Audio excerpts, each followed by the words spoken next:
How to fix Find People Nearby missing on Telegram. If you recently noticed that the Find People Nearby is missing on your Telegram, this is the right video for you. Now to simplify, if we head over to the Telegram application right here, and if you want to find the Find People Nearby feature, you can go ahead and see that right below the Contacts feature or the Contacts button. Once inside Contacts, you can then go ahead and see the Find People Nearby button. Now unfortunately, with the latest version of Telegram, they have removed that specific feature. Now the question is why?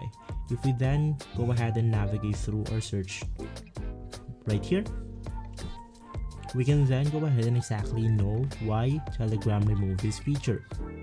They have removed this feature because it is used by less than 0.1% of Telegram users, and it had a lot of issues with bots and scammers. So instead, they have replaced that feature with a Business Nearby feature. So if you saw the Business Nearby feature, it means that you are using the latest version of Telegram. If this video has been helpful for you, please consider by liking and subscribing. I'll see you again next time. Thank you.